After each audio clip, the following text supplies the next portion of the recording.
Stop the dramatics, Jessica. It's just a heavy period. My mother stood in the doorway of the cabin bathroom, looking down at me. I was on the floor, gripping the sink, bleeding out from a miscarriage I had been forced to keep secret. The expensive white rug beneath me was turning dark red, but she didn't call for help. She didn't even drop her glass of water. She just checked her watch and sighed. If we call an ambulance now, the sirens will wake Ashley. Do you have any idea how much she needs her beauty sleep? You are not ruining her sunrise champagne toast with this mess.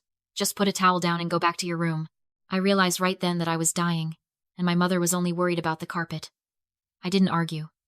I didn't beg. I crawled to my phone and dialed a private medical airlift myself. I realized in that moment that to my mother, my life was less valuable than a rug. Tell me in the comments. What was the moment you knew you were done with your family? I woke up in a hospital room in Denver, 400 miles away from that cabin. The silence here was different. It was sterile, mechanical, broken only by the rhythmic beeping of the monitor next to my bed. There were no flowers on the nightstand, no get well cards, no family. My mother hadn't come. Ashley hadn't come. My father, Jonathan, probably didn't even know I was gone. I lay there, staring at the ceiling tiles, and I started doing the math. That's how I survived growing up in my house. I counted the cost. I knew exactly how much I was worth to them because I paid for it every single month.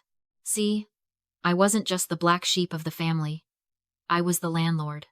3 years ago, my father lost his retirement savings on a guaranteed investment scheme that turned out to be a Ponzi scheme. They were going to lose everything. So, I stepped in. I bought a 4-bedroom house in a nice neighborhood, put it in my name, and let them live there rent-free. I paid the mortgage $4,500 a month, plus the property taxes and the insurance. I paid for the roof over the heads of the people who had just left me to bleed out on a bathroom rug. But money wasn't the only thing I was paying. There was a darker debt, one I had incurred 3 months ago. That was the real reason I was at that cabin. It wasn't a vacation. It was a mandatory appearance. 3 months ago, at a dinner party to celebrate Ashley's engagement, I was cornered by the wedding's primary investor, a wealthy business partner of Ashley's fiancé. He was charming in the dining room and a monster in the hallway. When I went to my mother the next morning, shaking and traumatized, I expected her to call the police. I expected her to be a mother. Instead, Mary poured herself a cup of coffee and looked at me with cold calculation. "Jessica," she had said, her voice steady, "if you make a scene about this, the funding for the wedding disappears. Ashley's fiancé will lose his partnership. Do you really want to destroy your sister's happiness over something that, well, something that's already done?" She didn't see a crime. She saw a line item on a spreadsheet. To Mary, my trauma wasn't a tragedy. It was a budget cut. The assault threatened the wedding funding, so she tried to bury it. When I miscarried at the cabin, she didn't see a dying grandchild. She saw a stain on her white carpet. She treated my life like an expense she could delete to keep the profit margins high for Ashley. Ashley was the purity bride, untouched, perfect, wearing white. I was the damaged goods, the secret that had to be kept in the dark to keep the spotlight shining on her. They thought I was broken. They thought that because I had stayed silent for 3 months, I would stay silent forever. But as I lay in that hospital bed, watching the fluids drip into my arm, I realized something. They were living in my house. They were spending my money. And they had just left me for dead. I wasn't going to scream. I wasn't going to fight. I was going to foreclose. I picked up my phone. I didn't call them. I called a locksmith. Then I called a forensic accountant. I wiped my eyes. Not because I was done crying, but because I needed to see clearly to aim. They wanted me to be silent? Fine. I would be the quietest thing they never saw coming. Coming home a week later felt like walking into a stranger's house. Even though my name was on the deed, I was pale, 10 pounds lighter, and moving slowly, clutching my side where the cramping still flared up. I expected the house to be quiet. Instead, it was buzzing with wedding prep. There were fabric swatches on the dining table and a 3-tier sample cake on the counter. Mary didn't ask how I was feeling. She didn't offer to carry my bag. She was standing by the kitchen island, holding a credit card statement. Her lips pressed into a thin white line. $3,800, she said, not even looking up. For a helicopter, Jessica? Really? You couldn't have waited for the plow? I stood in the entryway, leaning against the wall for support. The old me, the daughter who just wanted to be loved, would have cried. I would have explained that I was bleeding to death. I would have begged for her empathy. But that daughter died in the cabin bathroom. I panicked. I lied, my voice soft and submissive. I wasn't thinking clearly. "You're right, Mom. It was a waste of money. I'm sorry." The tension in Mary's shoulders dropped instantly. That was the secret code. As long as I apologized, as long as I was the screw-up and she was the victim of my expenses, the world made sense to her. She tossed the statement on the counter and sighed. The martyr once again. Well, what's done is done. Just try to be more considerate. Ashley is stressed enough without you adding financial drama. Go rest. And please, fix your face. You look like a ghost. I nodded and walked toward my room. But I didn't go to sleep. I waited until I heard the garage door open and Mary's car back out. Then, I walked back to the kitchen. I didn't have to dig deep. Narcissists are sloppy because they don't believe anyone else is smart enough to check up on them. The folder was sitting right next to the sample cake. It was from First National Bank. I opened it, and the audacity took my breath away. It was a completed application for a home equity line of credit, a HELOC. Mary was applying for a loan against my house. The amount requested was $85,000. In the section for loan purpose, she had written in her neat, looping cursive, "Structural roof repairs." My roof was 5 years old. It didn't need repairs. I looked at the signature line. It was blank, but there were pencil marks near the X, like someone had been practicing. She intended to forge it. But why 85,000? Why now? I walked over to the recycling bin. Mary was meticulous about appearances, but terrible about information security. Right on top was a crumpled invoice from Exquisite Events. Ashley's wedding planner. Total outstanding balance, $85,000. Note: primary funding source, Mr. Sterling, has withdrawn support. The pieces clicked together like a loaded gun. Mr. Sterling was the business partner, the man who had assaulted me. He had pulled his funding, probably because he knew I was a loose end. Or maybe just because he was done playing with this family. The wedding was broke. Mary wasn't trying to fix the roof. She was trying to steal the equity from my home, the home I bought to save them, to pay for the wedding that required my silence. She wanted to use my credit score to buy the flowers for the party where I wasn't allowed to speak. I put the papers back exactly how I found them. I didn't scream. I didn't call the police yet. If I confronted her now, she would just claim it was a mistake, or she'd find another way to get the money. No. I needed her to finish the crime. I needed her to dig the hole so deep she couldn't climb out. I went to my room and opened my laptop. I ordered 3 things. A high-resolution spy camera disguised as a USB charger, a backup hard drive, and a bottle of expensive wine. The wine wasn't for her. It was for me. I was going to need it while I watched the show. I didn't have to wait long. Mary was a creature of habit, and her morning routine was sacred. At 7 in the morning sharp, the shower in the master bath turned on. I knew I had exactly 12 minutes before she turned the water off to condition her hair. I walked into the kitchen. Her phone charger, a generic white block, was plugged into the outlet above the counter, facing the dining table. It was the nerve center of her life. The place where she made calls, drank wine, and, apparently, planned felonies. I pulled her charger out and replaced it with the one I'd bought. They were identical, except mine had a pinhole lens just above the USB port and a 64GB memory card inside. I plugged it in. A tiny, almost invisible blue light blinked once, then vanished. Recording. I was back in my room with a book open before the pipes groaned, signaling she was done. My heart wasn't racing. That's the strange thing about reaching the end of your rope. You stop panicking about falling and start looking for a way to swing. For 3 days, I became a ghost in my own house. I went to work, came home, ate dinner in my room, and let the camera run. On the 4th night, I pulled the card. I sat on my bed, laptop open, headphones on. The footage was crisp, high-definition resolution capturing every detail of my mother's betrayal. I fast-forwarded to Tuesday night. Mary and Ashley were sitting at the dining table. A bottle of Chardonnay was open between them.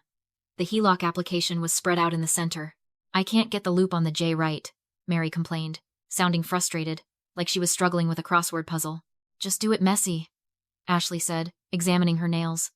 "She's been shaking ever since she got back. If the signature is shaky, it just looks authentic." Mary laughed. It was a dry, ugly sound. "You're right. Besides, who is she going to tell? The bank?" She'd have to admit she wasn't paying attention. She signed the paper with a flourish. "There. 85,000. That covers the florist, the caterer, and enough left over for your dress alterations. She's going to freak out when she sees the new payment," Ashley said, though she didn't look worried. Mary took a long sip of wine. "Let her. She owes us this money, Ashley. After the mess she made at the cabin, the blood on the rug, the way she ruined the mood, this is the least she can do. It's a cleaning fee." I paused the video. I saved the clip. Then I backed it up to 3 different cloud drives. A cleaning fee. That's what my trauma was worth to them. But the camera wasn't enough. I needed something physical. Something that proved she wasn't just stealing money, but actively burying the truth. I knew Mary. She was lazy. She didn't clean. She hid things. She wouldn't have washed the towels from the cabin because that was gross. She wouldn't have driven them to the dump because that was effort. I walked out to the garage. The air was stale, smelling of gasoline and old cardboard. In the corner sat the deep freezer, a relic we used for overflow groceries. It was the perfect place for secrets out of sight, out of mind, and frozen in time. I opened the lid. Frost coated the bags of vegetables and frozen pizzas. I dug past the year-old turkeys and the bags of ice. At the very bottom, beneath a stack of frozen steaks, was a black, heavy-duty trash bag. I pulled it out. It was heavy and cold. I untied the knot. The smell hit me first, metallic and old, preserved by the cold. Inside were the white towels from the cabin, stiff and dark with frozen blood. And underneath them, the dress I had been wearing that night. The dress she told me she had taken care of. She hadn't destroyed the evidence. She had just put it on ice, waiting for trash day, or maybe just forgetting it existed because looking at it required a conscience she didn't have. I didn't vomit. I didn't cry. I walked to my car and grabbed an evidence bag I had ordered online. I sealed the trash bag inside it, labeled it with the date and location, and locked it in the trunk of my car. I had the video. I had the physical proof of obstruction. I had the receipts. Now, I just had to invite them to the closing ceremony. 2 days later, Mary was vibrating with energy. She had her business face on, perfect makeup, a sharp blazer, and a smile that didn't reach her eyes. She cornered me in the kitchen while I was making coffee. "Change into something nice, Jessica. We need to run an errand." I looked at her over the rim of my mug. "An errand? We're going to the title company downtown. I managed to set up that refinance deal I told you about. It's going to lower your monthly payment significantly. You just need to sign a few papers." It was a lie, of course. A refinance doesn't put $85,000 into your checking account. But she needed me in the room because the bank required a wet signature, my physical hand on the paper, to release the funds. She thought I was too broken to notice the difference between a refinance and a cash-out loan. She thought I was just a signature machine. "Okay," I said, keeping my voice flat. "I'll get ready." While I dressed, I could hear her on the phone in the hallway. Her voice was giddy, high-pitched with excitement. "Yes, Ashley, it's happening today. Tell the florist the deposit is coming. And the caterer. We're securing the funds this morning. It's all taken care of." The arrogance was suffocating. She truly believed she had won. She believed she could assault my life, erase my trauma, and steal my house without a single consequence. I put on a black dress. Simple, severe, professional. I didn't wear jewelry. I didn't put on makeup. I wanted to look like exactly what I was. A woman attending a funeral. The drive downtown was excruciating. Mary filled the silence with chatter about how generous she was being, how hard she was working to help me manage my finances. "You've been so unstable lately, honey," she said, patting my hand on the console. "This will take some of the pressure off. We just want to help you." I stared out the window, watching the city blur by. She expected me to scream. She wanted the drama. But I became a gray rock. I let her lie. I let her dig the hole until the dirt was above her head. You don't catch a predator by chasing them. You catch them by waiting until they think they've already eaten. We arrived at the title office. It was a glass-walled building, cold and intimidating, the perfect setting for an execution. We walked into the conference room. Mrs. Vance, the notary, was already there, seated at the head of a long mahogany table. She was a stern woman with reading glasses perched on her nose. When we walked in, her eyes flicked to me, and I saw a tiny, imperceptible nod. I had called her yesterday. I had told her everything. Mary didn't notice. She was too busy playing the role of the benevolent matriarch. She breezed into the room, shaking Mrs. Vance's hand. "Thank you so much for fitting us in. We're on a bit of a tight schedule." Mrs. Vance didn't smile. "Have a seat." I sat at the far end of the table. The room was silent, save for the hum of the air conditioning. Mary sat next to me, sliding the stack of documents toward herself as if she were the one in charge. "So," Mary said brightly, "where does she need to sign?" Mrs. Vance opened the folder and slid the documents across the table. Mary reached for them instantly, eager to sign, already preparing to sacrifice my future for Ashley's wedding. She smiled thinly. "Jessica's a bit foggy from medication. I'll walk her through it." "I'm not foggy," I said evenly. "And I can read what I'm signing." Mrs. Vance raised a hand. "Jessica, this is an $85,000 cash out. What is the purpose of the funds?" Mary cut in. "Roof repairs. Urgent maintenance. The lie landed cleanly. I pulled out my iPad. My roof is fine. But Ashley does need flowers. The video played Mary admitting the loan was to punish me and pay for wedding expenses. Her face drained of color. That's out of context, she stammered. Bank fraud isn't a joke, I said. I slid another folder across. The towels from the freezer? I sent them to forensics. Her hands shook. Her phone rang. Ashley. I answered on speaker. Did the wire hit yet? Ashley shouted. Sign the damn papers. Mrs. Vance stared in disgust. It's over, Mary whispered. I hung up and dialed 911 hovering. I also have the DA's tip line saved. Or. I tapped the page in front of her. You sign this confession and vacate my house by Sunday. She sobbed. Option A, prison. Option B, leave. She signed. Get out, Mrs. Vance said coldly. Mary left, looking decades older. I canceled the loan, listed the house, and sold it within 48 hours.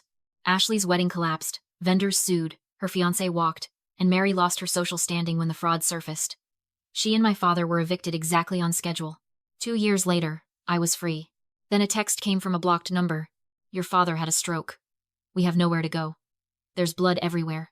I replied with 3 words. Put a towel down. Then I blocked the number and poured wine as the sun set. For the first time, the silence felt like peace.